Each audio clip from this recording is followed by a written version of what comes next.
एक देश एक चुनाव को लेकर सरकार ने एक समिति जो है वो बनाई है पूर्व राष्ट्रपति रामनाथ कोविंद की अध्यक्षता में, और ये समिति जो है इस पर राय जो है वो जानेगी कि इस मुद्दे पर विचार जो है वो करेगी और अपनी रिपोर्ट जो है वो देगी। और इसी के साथ ये जो मुद्दा इतने हाल फिलहाल में चर्चा में है कि क्या देश में एक चुनाव जो है वो हो सकते हैं, इसको और बल यहां से मिलता है। सरकार की कोशिश इस पर जो है वो एक तरह से दिख रही है, एक कदम आगे उन्होंने बढ़ाया है। अब इस पर प्रतिक्रियाएं भी आ रही हैं, लेकिन क्या ये मुमकिन हो पाएगा, क्या इसके सामने चुनौतियां हैं और कैसे ये जो है चीजें आगे बढ़ सकती हैं, इस पर चर्चा करते हैं हम। हमारे सहयोगी हमारे साथ हैं, लेकिन विचार के लिए जरूर सरकार ने समिति यहाँ पर बनाई है एक देश एक चुनाव पर, भारत सरकार ने। और इसमें क्या वक्त लगेगा ज्यादा, कैसे चीजें आगे बढ़ेंगी, ये यहाँ पर देखना होगा। हमारे सहयोगी हिमांशु शेखर हमारे साथ हैं और मनोरंजन भारती हमारे साथ हैं स्टूडियो में, प्रशांत हमारे सहयोगी हैं, अखिलेश शर्मा हमारे साथ जुड़ेंगे। तो मनोरंजन भारती, आपसे मैं शुरुआत करता हूं इसकी। ये मुद्दा जो है अब काफी बड़ा यहां से हो जाता है। अब ये समिति अपनी रिपोर्ट देगी तो इससे ये भी साफ हो जाएगा कि जो बाकी पार्टियां हैं वो अपनी क्या राय रखती हैं और कैसे ये चीजें आगे बढ़ेंगी। देखिए, ये मुद्दा जो है काफ़ी पुराना है, इस पर गाहे बगाहे चर्चा होती रही है। ये ऐसा नहीं है कि एकाएक ये मुद्दा लाया गया। प्रधानमंत्री खुद इस मुद्दे के बारे में कई बार बात कर चुके हैं। एक नेशन एक चुनाव होना चाहिए, जैसे कि वो कहते हैं एक देश है एक कानून होना चाहिए, वैसे ही इसी तरह की बात कही जा रही है। और आपको बता दूं कि जब देश आज़ाद हुआ था तो बहुत सालों तक ऐसा ही होता था। एक बार विधानसभा चुनाव होते थे और उस एक बार जो है वो साथ में लोकसभा के चुनाव के साथ ही विधानसभा के चुनाव भी होते थे। एक कमेटी भी बनाई गई थी, एक संसदीय कमेटी है जिसकी जानकारी आप प्रशांत या फिर हिमांशु देंगे, जिसने ये रेकमेंड किया था कि आप 2.5 साल के अंतर पे चुनाव करा लो। एक बार लोकसभा का चुनाव करा लो और उसके बाद 2.5 साल के बाद एक बार लोकसभा चुनाव के साथ जितने विधानसभा होते हैं वो करा लो, और जो विधानसभा बचते हैं वो 2.5 साल के बाद करा लो। तो कम से कम ऐसा होगा कि हर साल जो है चुनाव नहीं होगा, दो चुनाव। अभी देखते हैं कि हर साल कहीं ना कहीं चुनाव होते हैं, आचार संहिता लगता है, लोग बोलते हैं काम नहीं होता है, विकास के कार्य रुक जाते हैं, ये सब दलीलें दी जाती है। लेकिन रोड ब्लॉक्स भी हैं इस मामले में। ये जो है संविधान संशोधन विधेयक होगा, क्योंकि आप यदि किसी भी विधानसभा का कार्यकाल एक दिन के लिए कम करना चाहते हैं या एक दिन के लिए बढ़ाना चाहते हैं, क्योंकि हर विधानसभा का कार्यकाल जो है फिक्स है, उसके अंदर ही आपको चुनाव कराने होते हैं और उस दिन आपको वहां पे एक नई सरकार देनी होती है, नहीं तो राष्ट्रपति शासन लगेगा। ये आपने देखा है।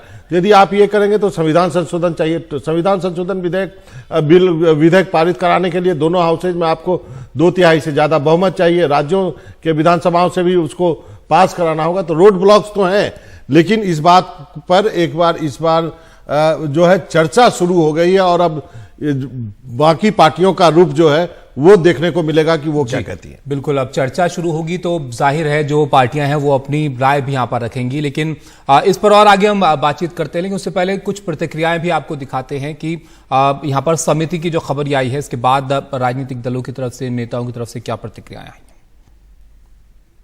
अभी तो कमेटी रचा है, इतना घबराने का क्या जरूरत है।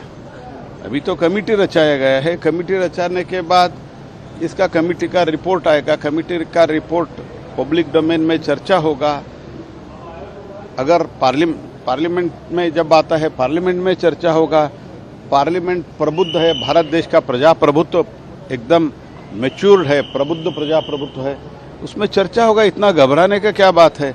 क्या इम्पोर्टेंट और कोर इशू 2014 से नहीं था, 2023 में याद आ गया जब सत्ता हाथ से जा रही है। बाकी सब बकवास है। 3 कमेटी रिपोर्ट्स पहले ही आ चुकी हैं और वो 3 कमेटी रिपोर्ट्स बहुत स्पष्ट तरीके से कहती हैं कि 5 अमेंडमेंट्स करने पड़ेंगे। 5 अमेंडमेंट्स में लोकसभा और राज्यसभा में 3/4 सबको सहमति होनी चाहिए। फिर ये स्टेट असेंबलीज में जाएंगे। स्टेट असेंबलीज में ये आधे से ज्यादा मेजॉरिटी होगी तब ये पारित होंगे। तो दुनिया को और देश को बेवकूफ बनाना बंद करें। देश के एजेंडा पे, इंडिया के एजेंडा पे चर्चा करें। देखिए, ये प्रैक्टिकल नहीं है। अगर ऐसा होता है बहुत अच्छी बात है, लेकिन आप कैसे करेंगे उसका ब्लूप्रिंट सामने आना चाहिए। विपक्ष के साथ बैठ के बात करनी चाहिए कि प्रधानमंत्री ने, भारत सरकार ने इस मामले में क्या सोच रखा है। प्रधानमंत्री की आदत हो गई है कि वो देश को सस्पेंस देना चाहते हैं।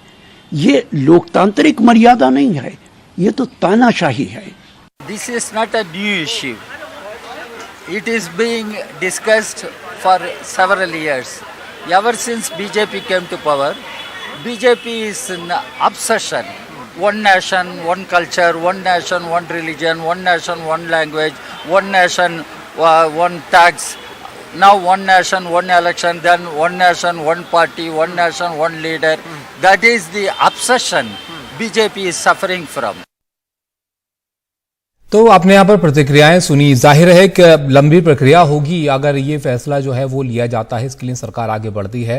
हमारे साथ अब और सहयोगी हमारे हैं, उनके पास चलते हैं। यहाँ पर प्रशांत भी हमारे साथ हैं। प्रशांत, आपसे थोड़ी देर पहले भी आपसे बात हो रही थी तो आप बता रहे थे कि किस तरह से जो मुद्दा है ये पहले भी चलता रहा है। इसका थोड़ा इतिहास आप समझाइए। पिछली जो समितियां थी उनकी क्या ऑब्जर्वेशंस थी और कहाँ पर आके बात रुकी थी? नहीं, देखिए, पुरानी बात है। अभी आपने सुना की बात हो रही है। 1999 में भी लॉ कमीशन ऑफ इंडिया ने भी एक ऐसी ही रिपोर्ट सौंपी थी। हालांकि वो रिपोर्ट इलेक्टोरल रिफॉर्म्स के बारे में थी, चुनाव सुधार के बारे में थी, लेकिन उसका एक पहलू साइमल्टेनियस इलेक्शन, मतलब एक साथ लोकसभा और विधानसभा चुनाव कैसे करवाए जाए उसके बारे में भी था।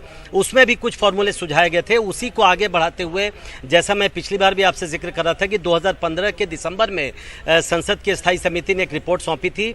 उसने बिल्कुल एक फॉर्मूला दिया था कि कैसे लोकसभा के जब चुनाव हो तो उसके आसपास 6 महीने पहले और 1 साल पहले और 1 साल बाद जो भी राज्य के विधानसभा चुनाव होने हैं उनको क्लब कर दिया जाए। ऐसे करीब 12-13 राज्यों को चिन्हित भी किया था उस कमेटी ने अपनी रिपोर्ट में, जैसे मध्य प्रदेश, राजस्थान, छत्तीसगढ़, तेलंगाना, आंध्र प्रदेश, मिजोरम, झारखंड, महाराष्ट्र, हरियाणा। मेरे दिमाग में जितने राज्य आ रहे हैं मैं वो आपको बता रहा हूँ। करीब 12-13 राज्य ऐसे थे जिनके चुनाव लोकसभा के साथ हो सकते थे।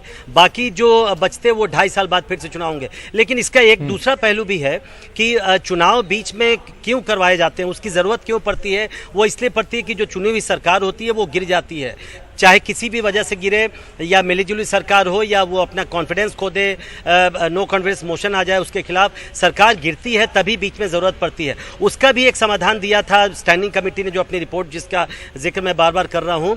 उसने कहा था कि 2 ही सूरत में चुनाव करवाए जा सकते हैं बीच में, और दोनों सूरत ये दी गई थी कि लोकसभा या राज्य की विधानसभा के भीतर 2/3 बहुमत से ये बात आ जाए कि चुनाव करवाए जाए। ये आसान नहीं होगा, क्योंकि अभी जो व्यवस्था है वो ये है कि जब भी सरकार चाहे अगर बीच में चुनाव करवाना, वो राज्य की विधानसभा या लोकसभा को भंग करेगी और उसके बाद चुनाव हो जाएगा। लेकिन उसमें ये व्यवस्था दी गई थी, उन्होंने फॉर्मूला दिया है कि 2/3 बहुमत से अगर विधानसभा या लोकसभा को भंग करवाने की सिफारिश लोकसभा ही करे या विधानसभा ही करे तभी फिर चुनाव की बात होगी।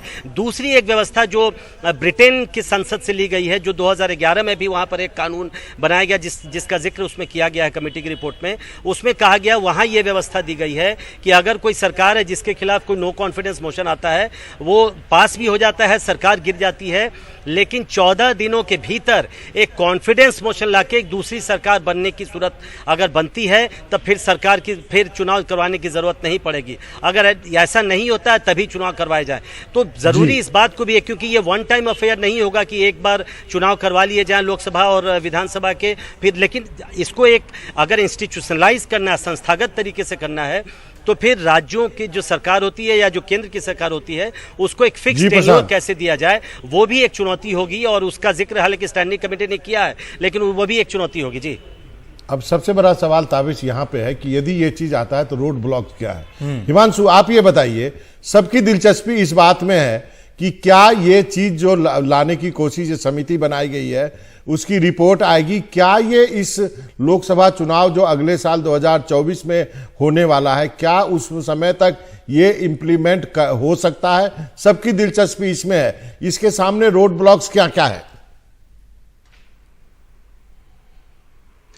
देखिए, एक बहुत ही महत्वपूर्ण सवाल आपने पूछा। अभी संसदीय कार्य मंत्री जो हैं प्रहलाद जोशी, उन्होंने जो पहला बयान कैमरे पर दिया है इस प्रस्ताव पर, कल उन्होंने ट्वीट किया था, उसमें उन्होंने ये कहा है कि अभी कमेटी का एक गठन किया गया है, कमेटी अपनी रिपोर्ट देगी, संसद एक मैच्योर संस्था है, इस पर चर्चा होगी, किसी को नर्वस होने की जरूरत नहीं है। जो मुझे लगता है एक संकेत है कि एक फिर से सरकार चाहती है कि राष्ट्रीय स्तर पर इस प्रस्ताव पर चर्चा हो। महत्वपूर्ण यह है कि यह लगातार तीसरा लोकसभा चुनाव है जिसके ठीक पहले यह प्रस्ताव बीजेपी की तरफ से देश के सामने रखा गया है। 2013 में मुरली मनोहर जोशी की अध्यक्षता में जो इलेक्शन मैनिफेस्टो कमेटी बनी थी बीजेपी की, उसने इस पर चर्चा की थी और मैनिफेस्टो में बहुत साफ शब्दों में मैं उसका कोट आपको 2 लाइन करता हूं। इसमें यह कहा है कि बीजेपी कोशिश करेगी अलग राजनीतिक दलों के साथ सलाह मशवरा करके कि देश में एक नई मेथोडोलॉजी तैयार की जाए लोकसभा और विधानसभा चुनावों को एक साथ कराने के लिए, और अगर ऐसा होता है तो इससे राजनीतिक दलों का भी और सरकार का भी जो खर्च होता है चुनावों में वो खर्च कम होगा, राज्य स्तर पर राज्य सरकारों में स्थिरता आएगी, और तीसरी बात कि इससे जो हर चुनाव लड़ने के लिए जो सीलिंग है इलेक्शन एक्सपेंसेस की उसको भी घटाने में मदद मिलेगी। लेकिन इसके बाद हमने देखा कि 2015 का जिक्र प्रशांत ने किया, इस पर चर्चा हुई संसद के समितियों में, लेकिन इस पर कोई आगे का रास्ता नहीं निकला और उस वक्त सरकार ने भी इस पर कोई सकारात्मक तरीके से इसको आगे बढ़ाने की कोशिश नहीं की। इसके बाद 2018 जनवरी में जो बीजेपी के राज्यसभा सांसद थे विनय सहस्रबुद्धे, उन्होंने मुंबई और दिल्ली में बड़े नेशनल सेमिनार्स किए और मुझे याद है मैंने दोनों सेमिनार कवर किया था और उसमें विनय सहस्रबुद्धे ने उसके बाद 2 महीने बाद मार्च महीने में शायद 23 मार्च 2018 को प्रधानमंत्री मोदी को यह रिपोर्ट सौंपी। और उस वक्त जब मैंने विनय सहस्रबुद्धे से यह सवाल पूछा था तो उन्होंने कहा था कि देखिए इसमें बहुत सारी व्यवहारिक चुनौतियां हैं और इसमें सरकार को चुनाव आयोग के साथ मिलकर आगे बढ़ना होगा। और लेकिन एक सुझाव जो उनकी तरफ से था कि जिसका जिक्र प्रशांत ने भी किया कि कई ऐसे राज्य हैं जहां पर लोकसभा चुनावों से कुछ महीने पहले चुनाव होते हैं, जैसे कि राजस्थान, मध्य प्रदेश, छत्तीसगढ़। कुछ राज्य सरकारें हैं राज्य हैं जहां पर लोकसभा के साथ वहां पर चुनाव होते हैं, उसमें उड़ीसा भी शामिल है, और कुछ ऐसे राज्य हैं जिनमें कुछ महीने बाद चुनाव के वहां हरियाणा जैसे उदाहरण के लिए वहां पर चुनाव होता है। तो क्या अगर कुछ राज्यों में चुनाव थोड़े पहले कराए जाएं, कुछ राज्यों में चुनाव कुछ देर आगे बढ़ाया जाए, तो क्या लोकसभा चुनावों के साथ साथ एक कोशिश हो सकती है, ये विनय सहस्रबुद्धे की सोच थी कि ज्यादा से ज्यादा राज्यों के चुनाव जो हैं वो शुरुआती तौर पर लोकसभा के चुनाव के साथ कराए जाएं। अब एक बार फिर 2024 चुनाव से पहले ये प्रस्ताव आया है। रामनाथ कोविंद कमेटी जो है उसके बारे में नोटिफिकेशन नहीं आया है, तो अभी सार्वजनिक तौर पर आधिकारिक तौर पर हम नहीं कह सकते कि इस कमेटी का मैंडेट जो है वो क्या है, इसके कौन कौन सदस्य होंगे, ये कमेटी कैसे काम करेगी, इसको क्या मैंडेट दिया है सरकार ने, और साथ ही कब तक डेडलाइन इनको होगी अपनी रिपोर्ट देने की। क्योंकि जब भी कोई कमेटी इस तरह की गठित होती है इस तरह के संवेदनशील मसले पर, उसे काफी लंबा विचार विमर्श करना होता है, सभी राजनीतिक दलों के नेताओं को बुलाना होगा, पॉलिटिकल एक्सपर्ट्स, लीगल एक्सपर्ट्स, इसमें कई महीने लगेंगे। और मुझे लगता है कि लोकसभा चुनाव से पहले समिति अपना काम पूरा कर पाएगी, ये काफी हद तक निर्भर करेगा कि उसका मैंडेट जो है उसे सरकार ने क्या दिया है। जी बिल्कुल प्रशांत, अब ये बात आप भी समझा रहे थे यहाँ पर कि अगर इस पॉइंट से भी चला जाए कि जो लोकसभा चुनाव के आसपास चुनाव होते हैं राज्यों के, उनको ही अगर एक तारीख में लाया जाए तो बहुत से राज्य जो हैं वो एक ही चुनाव में आ जाएंगे, फिर कुछ राज्य जो बचेंगे वो शायद एक वक्त में जो है उनको लाने की कोशिश की जाए। लेकिन इसके लिए भी बड़े स्तर पर जो है वो कई बदलाव करने पड़ेंगे यहाँ पर, जिसके लिए थोड़ा वक्त लगेगा और सरकार को जो है वो राज्यों से भी इसके लिए समन्वय बनाना पड़ेगा। नहीं बिल्कुल, देखिए इसमें तो दो राय है ही नहीं कि इसमें तो ये लंबी प्रक्रिया होगी। ये जितनी भी अभी तक रिपोर्ट्स आई हैं इस मसले पर, उसने भी ये माना है कि ये आसान नहीं होने वाला है, क्योंकि आम राय तो बनानी ही पड़ेगी सभी पार्टियों के बीच में, क्योंकि ये इसमें संविधान में संशोधन करना पड़ेगा, बदलाव करना पड़ेगा। और साथ ही साथ जहां तक मेरी समझ कहती है कि इस मामले में कम से कम जितने कुल राज्य हैं उनमें से आधे से ज्यादा राज्यों में की विधानसभाओं से भी संभवतः अनुमति लेनी पड़ेगी। तो ये एक तो जी प्रशांत, सबसे बड़ा सवाल है कि ये सहमति बनाने के लिए नंबर्स हैं सरकार के पास, सरकार ने होमवर्क जरूर किया होगा, 2/3 बहुमत उनके पास लोकसभा में है, राज्यसभा में आप देखिए जो है उड़ीसा का चुनाव जो है लोकसभा के चुनाव के साथ होता है, उड़ीसा उसके नंबर जोड़ दीजिए। टीआरएस जो है वो प्रीपोन जो है वो यदि दिसंबर में चुनाव करा सकती है तो और पहले भी चुनाव कराने के लिए तैयार हो सकती है। रह गया आंध्र प्रदेश जो वाईएसआर कांग्रेस के नंबर जोड़ लीजिए, और करीब बीजेपी और बीजेपी अलायंस के यदि राज्यों की संख्या देखेंगे सरकारों के, तो ताबीज बता रहे थे 13 या 16, वो करीब उतने आते हैं। तो इसका मतलब यह है कि सरकार ने होमवर्क किया है, सरकार चाहे तो वो इस बिल को इसी लोकसभा में किसी भी सत्र में चुनाव से पहले पुश कर सकती है। जी देखिए, लेकिन ये चूंकि संविधान में संशोधन का मामला है, तो वो आप मुझसे बेहतर जानते हैं कि लोकसभा और राज्यसभा में जब भी ये बिल आएगा तो नंबर लोकसभा में तो है ही है, उसमें तो चूंकि इसमें स्पेशल मेजॉरिटी चाहिए होता है। इसका मतलब ये हुआ कि हाउस के जितने सदस्य हैं उससे 50% से ज़्यादा उसके पक्ष में वोट करें, और उस समय वोटिंग के समय जितने लोग मौजूद हैं वो उसका 2/3 बहुमत होना चाहिए। तो कम से कम 50% तो उससे ज़्यादा। तो लोकसभा में आप समझते हैं कि बहुमत है सरकार, लेकिन राज्यसभा में चूंकि ये संविधान संशोधन विधेयक है, तो मेरी समझ ये कहती है बाबा कि राज्यसभा में जब ये बिल आएगा तो एक तो अगर पार्टियों की सहमति नहीं है तो शायद हाउस ही ऑर्डर में नहीं हो। संविधान संशोधन के लिए वोटिंग की जरूरत पड़ेगी मेरे ख्याल से, और वोटिंग तभी संभव होगा जब हाउस ऑर्डर में हो। इसलिए संविधान संशोधन बिल के लिए संभवतः इसकी जरूरत पड़ती है कि पार्टियों में आम राय बने, और इसलिए कई विधेयक ऐसे लटक जाते हैं संविधान संशोधन वाले, चूंकि आम राय नहीं बनती है, हाउस ऑर्डर में नहीं होता है, तो फिर वोटिंग ही नहीं हो पाएगी। वॉइस वोट से संभवतः संविधान संशोधन वाला बिल पास नहीं होगा। तो लोकसभा में तो इनके पास नंबर है, कोई हल्ला करता भी रहे तो वो पास करवा देंगे।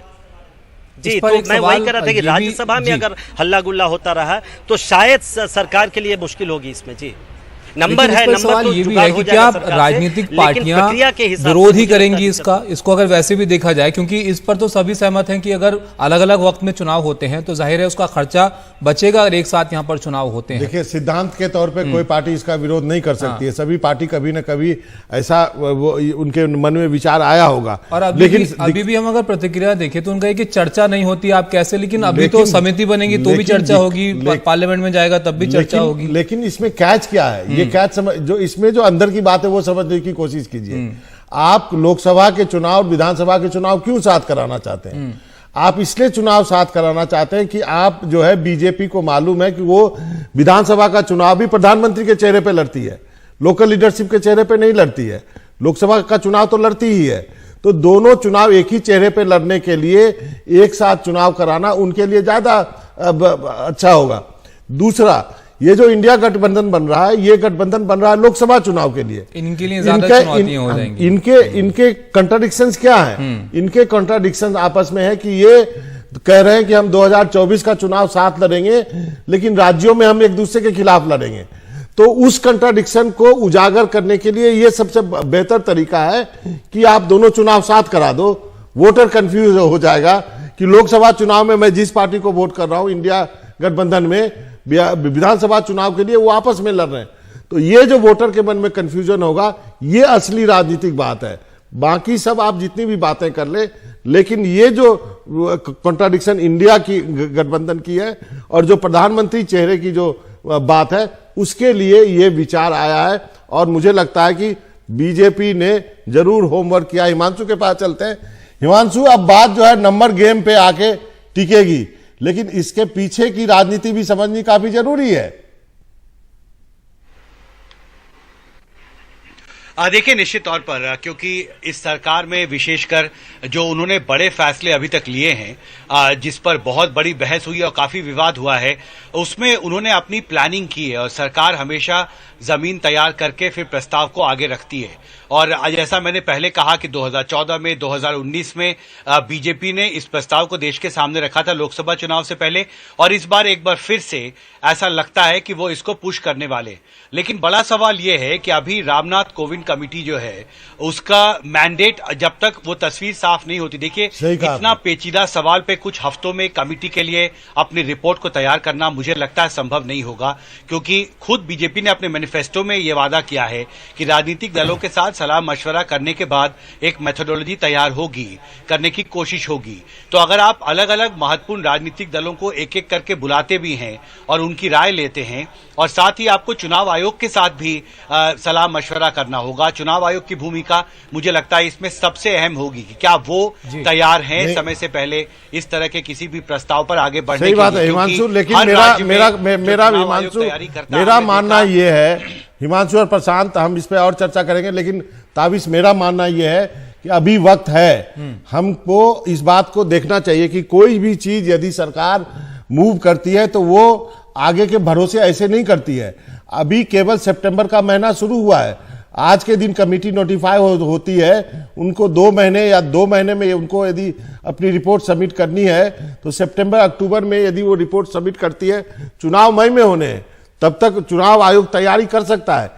ये पॉसिबल है, आप इस बात से इनकार मत कीजिए। लोकसभा में अभी काफी वक्त है, ये जो है टाइमलाइन ऐसा हो सकता है। 2 महीने का टाइम दीजिए उस कमेटी को, 2 महीने में सारे पॉलिटिकल पार्टी से कंसल्टेशन करेगी, एक रिपोर्ट देगी, वो रिपोर्ट लेके आइए, आप इंप्लीमेंट कर सकते हैं। जहां रही राज्यसभा की बात, तो हमने देखा है कि किस ढंग से राज्यसभा में दिन में भी जो है, जो शोरगुल होता है उसको दिन कहते हैं, उस समय भी जो बिल पास किए गए हैं और संविधान संशोधन बिल भी पास किए गए हैं, मेंबर्स को निकाल के भी किए गए। तो ये भी हमने देखा है। तो ऐसी बात नहीं है, सरकार यदि लेके आ रही है तो सरकार ने जरूर अपना होमवर्क किया है, उसके बिना उन्होंने इतनी वो ऐसी केवल बहस करने के लिए या केवल एक पटाखा छोड़ने के लिए नहीं किया। बिल्कुल, अगर चीजों को लेकर आगे बढ़ा जा रहा है तो जाहिर है उसके पीछे एक योजना भी होगी सरकार की कि किस तरह से इन चीजों को आगे बढ़ाया जाएगा।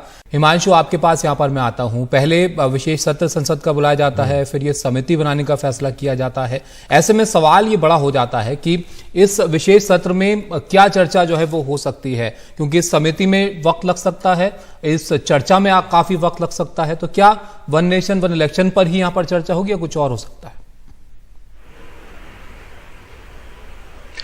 देखिए, अभी तो कमेटी का गठन किया गया है। नोटिफिकेशन जब जारी होगा तो तस्वीर साफ होगी कि कमेटी जो है माफ कीजिएगा, उनको कितना समय दिया गया है इस विषय पर चर्चा करने के लिए। संसद में चर्चा करने के लिए आपको बिल लाना होगा, उसके लिए अभी बहुत वक्त लगेगा। फिलहाल मुझे ऐसा लगता है कि G20 समिट जो है 9 और 10 तारीख को हो रहा है और उसके करीब 1 हफ्ते बाद ये संसद का सत्र बुलाया गया है। संभव है कि G20 के दौरान भारत ने जिस तरह से सफलता के साथ अपनी उपलब्धियों को दुनिया के सामने रखा है और एक इमर्जिंग सुपर पावर के तौर पर अपने आप को प्रोजेक्ट किया है, और जिस तरह से अलग अलग जो अंतर्राष्ट्रीय स्तर पर जो महत्वपूर्ण मुद्दे हैं, जो ग्लोबल इश्यूज हैं, उस पर जिस तरह से भारत में चर्चा हुई है पिछले कई महीनों से और जो सफलताएं भारत की रही हैं, इसको सरकार चर्चा के लिए सत्र में रख सकती है। हालांकि फिलहाल थोड़ा इंतजार करना पड़ेगा। संसदीय कार्य मंत्री ने भी कहा है कुछ देर पहले कि हम जल्दी ही जो एजेंडा है इस सत्र का वो देश के सामने रखेंगे। जी प्रशांत, क्या होगा इस सेशन में जल्दी? जी देखिए, हिमांशु ने बताया कि कुछ G20 और चंद्रयान पर लेकर चर्चा हो सकती है, लेकिन कुछ बिलों को लेकर भी ऐसी अटकलें हैं कि सरकार लेकर आएगी। एक जो सबसे प्रमुख बिल था वन नेशन वन इलेक्शन, लेकिन अब चूंकि अभी कमेटी ही बन रही है तो मुझे लगता है कि वो शायद तब तक अपनी रिपोर्ट नहीं दे पाए और फिर वो बिल शायद नहीं आए। लेकिन उसके अलावा 3-4 बिलों पर चर्चा है कि चूंकि दोनों हाउस अलग अलग बुलाए गए हैं 5 दिनों के लिए, तो उम्मीद है कि कुछ बिलों पर भी चर्चा होगी। उसमें जो सबसे प्रमुख जो एक चर्चा ये चल रही है कि जी मुझे लगता है कि चीफ इन्वेस्टिगेटिंग ऑफिसर का एक पद सृजित किए जाने की चर्चा बहुत दिनों से है, जो सबके ऊपर एक होगा और सभी जितने इन्वेस्टिगेशन है उसको सुपरविजन करेगा। उसके लिए बिल आ सकता है, लेकिन अभी एजेंडा आने का थोड़ा इंतजार करना पड़ेगा। जी, मैं अपने दर्शकों को बता दूं कि ताबिश ये क्या होता है। जैसे कि अपने देश में NSA है, राष्ट्रीय सुरक्षा सलाहकार है, CDS है, चीफ ऑफ डिफेंस स्टाफ है, उसी के तर्ज पर CIO का एक बिल लाया जाएगा। ये जो होगा chief investigative officer of India, इनको जो ये पद बनने के बाद ED और CBI इनको रिपोर्ट करेगा। और कहा जा रहा है कि जो ED के मौजूदा चीफ हैं संजय मिश्रा जी, उन्हीं को ये पद दिया जाएगा, क्योंकि उनका पद जो है वो 17 सितंबर के बाद वो नहीं रहेंगे। 18 तारीख से संसद का सत्र बुलाया गया है। अब उसके बाद और ये जो है CIO का जो पद होगा वो सीधे PMO को रिपोर्ट करेगा। उसी तरह जैसे CDS सेना के तीनों अंग करते हैं, NSA को खुफिया एजेंसियां रिपोर्ट करती है, उसी तरह CIO को जो है ED CBI करेगी और CIO जो है PMO को रिपोर्ट करेगा। तो ये बिल अभी आने की संभावना है। हमारे सहयोगी जो है वो सही कह रहे थे। इसके अलावा एक आध और बिल आ सकता है।